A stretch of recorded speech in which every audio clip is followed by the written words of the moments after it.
with the name of the Allah who is most beneficial and merciful. Assalamu alaikum. Let's start with the lecture number 36, Kingdom Protista Introduction. Protista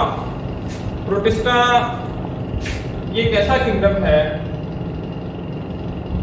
इसको हम define करते हैं exclusion से. It is defined from exclusion. Exclude से word निकला है, exclusion, बाहर निकाल. हुआ कुछ इस तरह, जोन से ऑर्गेनिजम्स किंगडम प्लांटी में, एनिमिलिया में, फिजाई में या इवन प्रोकैरियोट्स में किसी किंगडम में जो ऑर्गेनिज्म फिट नहीं बैठ रहा था तो वहां से निकाला गया और एक नया किंगडम बनाया गया, that is the kingdom protista. So kingdom protista में वो ऑर्गेनिजम्स शामिल हैं जिनको अदर किंगडम से एक्सक्लूड किया गया है, बाहर निकाला गया है. That's why this is defined from the exclusion. So they consist of organism excluded from other four kingdoms. It is very difficult to characterize them. बहुत मुश्किल है कि हम इनकी कैरेक्टरिस्टिक्स को कॉमनली डिस्कस करें. अब देखें किंगडम, मैं क्या कहना चाह रहा हूं. किंगडम प्लांटी है, सारे मल्टीसेलुलर और सारे ऑटोट्रॉफ. किंगडम एनिमिलिया है, सारे मल्टीसेलुलर हैं, यूकैरियोट्स हैं और हेटेरोट्रॉफ्स हैं. फंजाई हैं, सारे सेल वॉल रखते हैं, ऑलमोस्ट सारे मल्टीसेलुलर हैं और सारे हेटेरोट्रॉफ्स. लेकिन किंगडम प्रोटिस्टा में मैं ये नहीं कह सकता कि सारे यूनिसेलुलर हैं या सारे मल्टीसेलुलर हैं या सारे कॉलोनियल हैं, बल्कि तीनों हैं.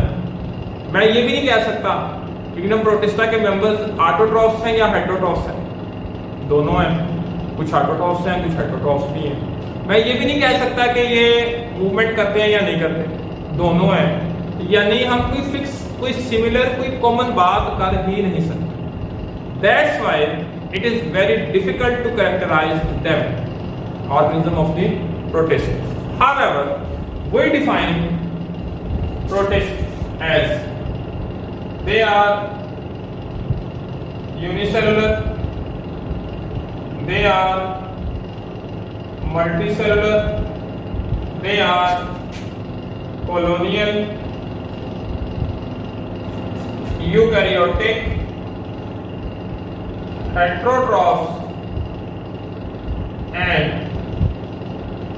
autotrophs.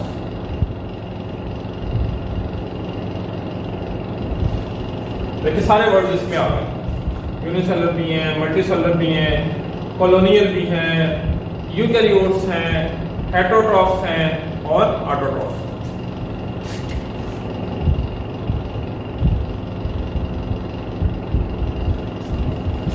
याद रखिएगा, अगर हम इनकी हिस्ट्री को देखें, चैप्टर नंबर 5 में आपने एक स्केच पढ़ा था.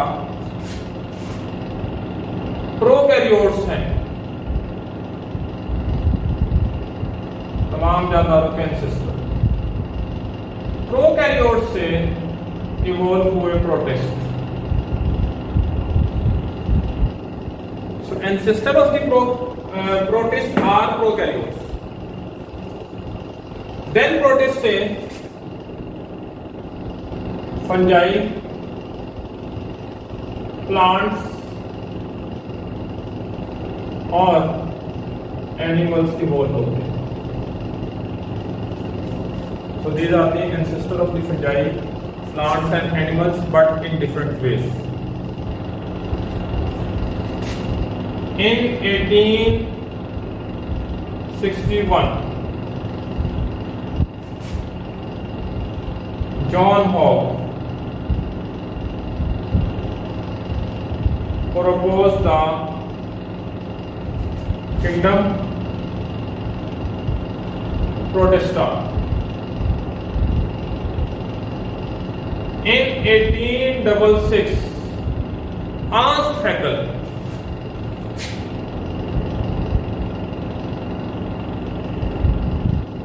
इसने इस किंगडम प्रोटिस्टा के अंदर दो ग्रुप्स बनाए। एक तरफ इसने रखा है इसमें न्यूक्लिएटेड प्रोटिस्ट को, इसमें बाकायदा न्यूक्लियस पाया जाता है, एलजी प्रोटोजोआंस ये सारे इसमें आते हैं, इनमें बाकायदा वेल डेवलप्ड न्यूक्लियस पाया जाता है। और दूसरा इसने एक ग्रुप बनाया मुनेरा, ये दो ग्रुप बनाए इसमें अलग अलग इस किंगडम प्रोटिस्टा। इसमें इसने रखा एलजी को, प्रोटोजोआ को, जबकि इसमें इसने रखा बैक्टीरिया को और यूग्लिना को।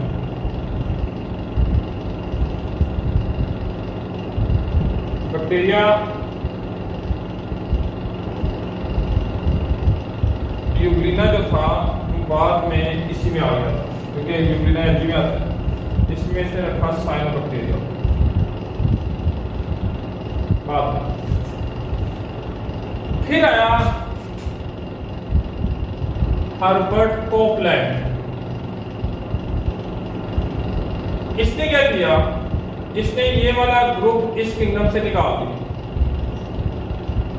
और मुनेरा को किंगडम का स्टेटस दिया और एक पांचवा किंगडम बनाया, kingdom मुनेरा।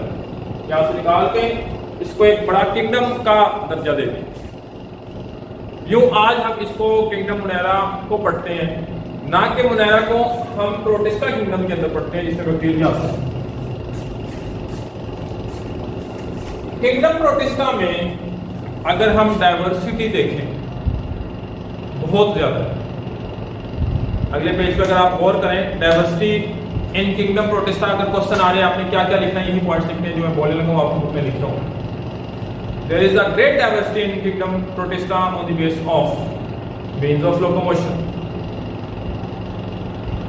reproduction, obtaining nutrients, cellular organization, modes of nutrition, reproduction, locomotion, cellular organization, etc. मसलन लोकोमोशन की बात करें, बाद ऐसे हैं जो सिलिया से मूव करते हैं, बाद ऐसे हैं जो फ्लैजेला से मूव करते हैं, बाद ऐसे हैं जो सुडोपोडिया से मूव करते हैं, बाद ऐसे हैं जिसमें लोकोमोशन ऐसा इतनी ज़्यादा है ही नहीं। सो यानी लोकोमोशन में वैरायटी है। फिर बाद ऐसे हैं न्यूट्रिशन के लिहाज से वो हेटेरोट्रॉफ्स हैं, बाद ऐसे हैं जो ऑटोट्रॉफ्स हैं, और इक्का दुक्का ऐसे भी हैं जो दोनों हैं। यूग्लिना लाइट के सामने ऑटोट्रॉफ है, इसको डार्क में रखें, ये क्लोरोफिल लूज करता है और हेटेरोट्रॉफ बन जाता है। तो इस तरह बाकी जो पॉइंट्स हैं, कहने का मकसद ये है कि एक ग्रेट डाइवर्सिटी पाई जाती है जो आपको किसी दूसरे किंगडम के अंदर नहीं मिलती। तकरीबन 27 और इससे ज्यादा फाइला हैं जो इस किंगडम के अंदर आते हैं। 3 ग्रुप्स में इसको मेनली डिवाइड किया जाता है। किंगडम प्रोटिस्टा को हम 3 ग्रुप्स में डिवाइड करते हैं। एक है एनिमल लाइक प्रोटोजोआ, ये एनिमल लाइक होते हैं। एक है प्लांट लाइक एल्गी, और तीसरे हैं fungus like slime moulds and water moulds. Let's start with the protozoa. Protozoa के जो ग्रुप हैं उसमें है अमीबाई, ज़ूओफ्लैजिलेट्स,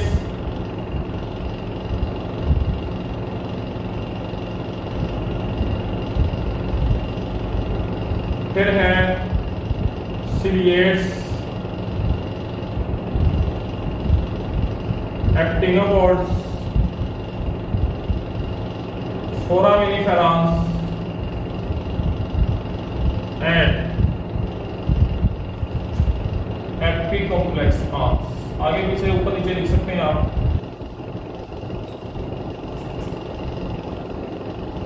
तो ये इसको फर्दर 6 ग्रुप्स में डिवाइड किया गया प्रोटोजोन्स को फर्दर। ये हैं प्रोटोजोन्स। इस टेबल में से बड़े एमसीक्यू शॉर्ट क्वेश्चन आ सकते हैं। वैसे आमतौर पर इस चैप्टर में से लेंथी क्वेश्चन नहीं आता। जो लास्ट पेपर पैटर्न था उसके मुताबिक बात कर रहा हूँ। नेक्स्ट ईयर 2021 में जो पेपर पैटर्न होगा उसके मुताबिक फिलहाल तक कुछ नहीं कहा जा सकता, लेकिन जो लास्ट पेपर्स हुए हैं उसमें according to the paper pattern इसमें से लेंथी क्वेश्चन शामिल नहीं।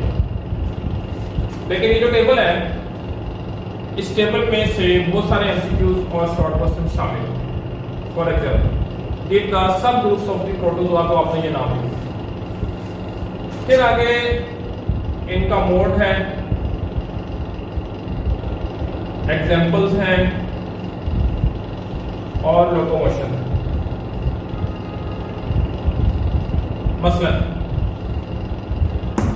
सारे के सारे अमीबा जितने भी हैं यूनिसेलुलर हैं। फॉर्म मोड की जगह फॉर्म का वर्ड यूज करना ज्यादा बेहतर है। इनकी जो फॉर्म है अमीबा की वो यूनिसेलुलर है और एग्जांपल में अमीबा एंटोमीबा आ जाएगा। लोकोमोशन में 2 लोकोमोटरी स्ट्रक्चर नहीं होते हैं, फास्ट फीट होती है जिसे हम सूडोपोड्स पढ़ते हैं। अमीबा में हम पढ़ेंगे कैसे बनते हैं। ज़ूओफ्लैजिलेट्स, ये सारे के सारे याद रखिएगा यूनिसेलुलर, प्रिसाइज बात कर रहा हूं। सारे प्रोटोजोआ यूनिसेलुलर सिवाय ज़ूओफ्लैजिलेट के जो यूनिसेलुलर के साथ कॉलोनियल भी है। Example euglena, locomotion, flagellates, flagella. Ciliates, paramecium, vorticella, stentor इसकी एग्जाम्पल्स हैं और ये भी यूनिसेलुलर हैं और नाम से आ रहा है सिलिया, ये लोकोमोशन। एक्टिनोपोड्स और फोरामिनिफेरॉन्स। फोरामिनिफेरॉन्स, एक्टिनोपोड्स यूनिसेलुलर। एक्टिनोपोड्स के अंदर एग्जाम्पल है रेडियोलेरियंस। फोरामिनिफेरॉन्स की एग्जाम्पल है फोराम्स और दोनों में लोकोमोशन सूडोपोड्स से। Apicomplexans form unicellular, example plasmodium. Locomotion इसके अंदर नाम होने के बराबर है क्योंकि इसके पास कोई लोकोमोटरी स्ट्रक्चर नहीं। तो ये जितने भी हमने 2 पेजेस पढ़े हैं इसके अंदर जो सामने व्हाइट बोर्ड पे मैंने लिख दिया है, कोशिश कीजिएगा कम से कम ये आप याद कर लें और इसको आप समझें। अपना ख्याल रखिएगा। अल्लाह।